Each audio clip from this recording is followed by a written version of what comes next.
Welcome to లాలన్న. ఈ వీడియోలో మనం విల్ లేకుండా ఒక హిందూ పురుషుడు మరణిస్తే ఆస్తి ఎవరికి వస్తుంది? ఇండియాలో మనం చూస్తాం. మొదటి ప్రాధాన్యం క్లాస్ వన్ వారసులు. క్లాస్ వన్ వారసులు భార్య అంటే విధవ, కుమారుడు, కుమార్తె, తల్లి, ముందు మరణించిన కుమారుడు లేదా కుమార్తె, పిల్లలు ప్రాతినిధ్య హక్కుతో.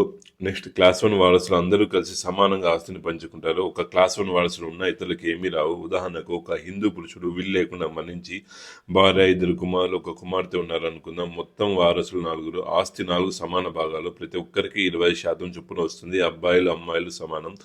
ముందే మరణించిన కుమారుడు లేదా కుమార్తె ఉంటే వారి పిల్లలు వారి భాగాన్ని పొందుతారు. నెక్స్ట్ క్లాస్ వన్ వారసులు లేరు అయితే అప్పుడు క్లాస్ టూ వారసులు వస్తారు. క్లాస్ టూ వారసులు తండ్రి, అన్న, తమ్ముడు, అక్క, చెల్లి. క్లాస్ టూ వారసులు ఒకేసారి కాదు, వరుసగా ఇంటి వారిగా పొందుతారు. మొదటి ఇంటిలో ఉన్న ఎవరైనా ఉంటే తర్వాతి వారికి ఆస్తి రాదు. తండ్రి జీవించి ఉంటే మొత్తం ఆస్తి తండ్రికే. తండ్రి లేనప్పుడు అన్న, చెల్లి సమానంగా పంచుకుంటారు. Next class one, class two లేరు అయితే ఆగ్నేట్స్ అంటే తండ్రి వైపు పురుష సంబంధాల ద్వారా మాత్రమే ఉన్న బంధువులు.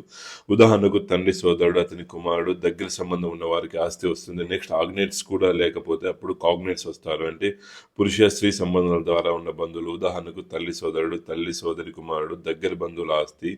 ఎవరు లేకపోతే ఆస్తి ప్రభుత్వం గవర్నమెంట్కి వెళ్తుంది. ఒక విల్ రాస్తే ఈ మొత్తం గందరగోళం ఉండదు. ఈ వీడియో మీకు ఇన్ఫర్మేటివ్గా అనిపిస్తే please subscribe my channel. Thank you for watching video. జై హింద్.